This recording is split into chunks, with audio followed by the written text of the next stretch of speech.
Patchy Mix has signed with the UFC, and he is being considered to fight in less than a month against Mario Batista. Since Marlon Chito Vera's out of that fight with Batista, Patchy Mix is looking to step in and get a shot at Batista and get into the rankings right away if he can get the victory. A flyweight contest has been added to the August 2nd show. That's Tyra versus Albazi. That's number 3 and 5 in the flyweight division. Tyra's coming off a loss to Brendan Royval, and Albazi's coming off a decision loss to Brendan Moreno. On the week after that, on August 9th, you got Julius Juicebox Walker taking on Rafael Cerquera in a light heavyweight contest. JDM's coach watched Makhachev's fight with Poirier and thinks Makhachev isn't used to getting hit hard, especially after just one jab in the first round seemed to bother him in that fight with Poirier.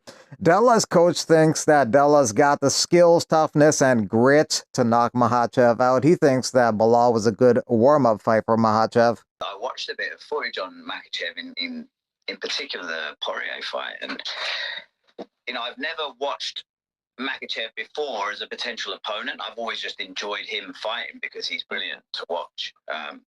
But I think Jack will knock him out. Well, the first jab he took, Poirier only hit once in the first round, and the first jab he took, when he got the takedown afterwards, he was like wincing and like rubbing his iron. I just feel like he's not used to taking damage. He's not used to being in tough fights with someone pushing the pace. And he's been knocked out before. So, and Jack's got sides on him. But Bilal's the perfect like warm-up fight if you're going to fight Makhachev. So, but anyone, like I see holes in them all, and I think Jack's the complete package. Add to all of his skills, the chin, and then just the pure will and grit to get the job done. Yeah, I feel very confident going into that fight. As far as when JDM's ready to go, he says in 4 to 5 months he'd be down to fight Makhachev, so maybe they could do the November Madison Square Garden card, JDM versus Makhachev, if they don't do Aspinall versus Jones. Hopefully, yeah, we'll definitely be, I reckon we'll be getting back in there within the next four to 5 months, I believe. Some point, hopefully mid to late end of the year, we'll get something going. But I'm excited. There's a lot of top welterweight contenders. There's a lightweight guy that wants to come up and fight for the welterweight title. So there's a lot of challenges. So I'm really excited, and hopefully we can get in there real soon because I'm feeling pretty good. Chev wants to come up. He's pound for pound #1. So that'd be a pretty cool fight. But then I think amongst the current welterweights, I think Shavkat's the #1. Yeah, no, I'm just stoked that he's I'm stoked that he's he's calling for a fight against me. It's a dream come true. I believe I can beat him, and I believe I can get him back for Volk. So it would be a pretty surreal moment. I reckon I can get it done. If he did pull off the victory, JDM could go from being, in the span of 6 months, go from being unranked in the pound-for-pound rankings to being ranked #1 pound-for-pound.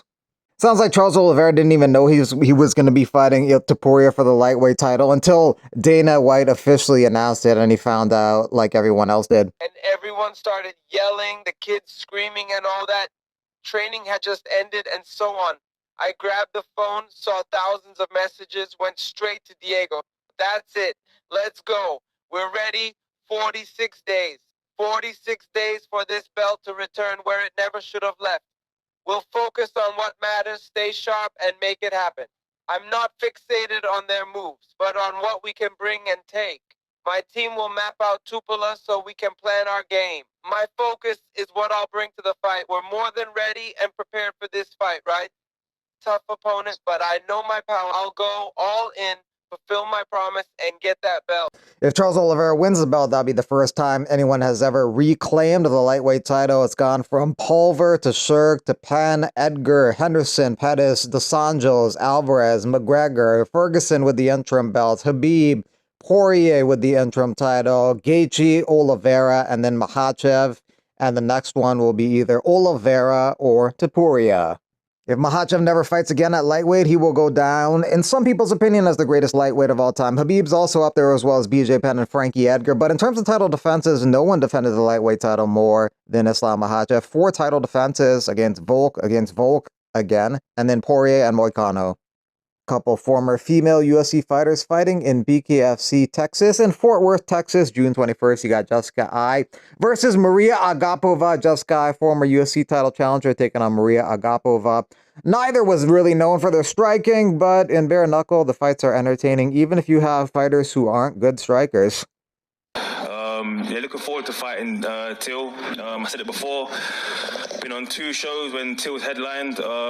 Much respect.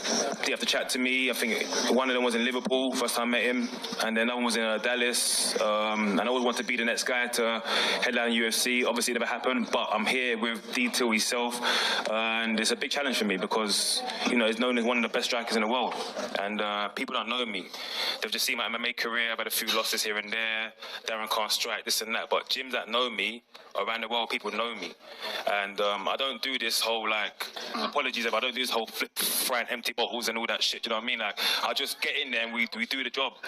Maybe my MMA background, but I'm looking forward to it. Big respect for Till for taking the fight, and like I said, I want to be the next guy headlining, but I'm actually facing Till myself, so I know he's going to bring it. I'm going to bring it. And this is a place to show it. I'm thankful for having me on the show. It ain't going to be too technical. I might go in and start shimmering. I might do some salsa. I'm trying to say I might start windmilling. I might just throw a punch and do a presser. I don't know. I'm here to entertain, and that's what I do. And I'm sure Till do the same as well. Yeah, we've fought on 2 shows together. Darren's a good lad. All my friends who've come with me today know him. He's a solid competitor, as you say. He's not been known as a striker, but I know Darren can fight. I know he's got a big pair of bollocks on him and that. So, to be honest with you, I haven't really got a lot to say. Holly Holm is no longer with the UFC, but she has signed with Jake Paul's most valuable promotions, and she will be competing in boxing at the Honda Center in Anaheim, California, Saturday, June 28th against Yolanda Vega. The card is headlined by Julio Cesar Chavez Jr. versus Jake Paul. With your next fight, you're back and you're stepping into the ring with a former middleweight world champion. Why was this the right fight for you? I think this fight's been brewing for quite some time now. The fans have wanted to see this, and I want to continue to elevate and rise my opponents. And this is a former world champion. He has an amazing resume, following in his dad's footsteps, and coming short, of course. But this guy is a great fighter, and I want to test myself against the best in the world. I'm going to shock the world once again and prove how good I am, how powerful I am. This is his toughest fight to date, and I'm going to embarrass him and make him quit like he always does. Expose him, and I'm going to embarrass him. He's the embarrassment of Mexico. Mexico doesn't even claim him, and he's going to get exposed on June 28th. You're looking to get back on that championship path, the pursuit of a world title. Yeah, look, I always said it. I'm going to fight really tough people, and I'm going to fight big money fights. This is prize fighting. And so I'm giving the fans what they want with every single fight, taking on tougher opponents, and this is just that. Going from Disney Channel to YouTube to world champion in 6 to 7 years, that's the most relatable and best sports story that any kid can get behind, and that's what I'm here to do, is inspire the next generation and do what no one's ever done before in the world's hardest sport, which is boxing.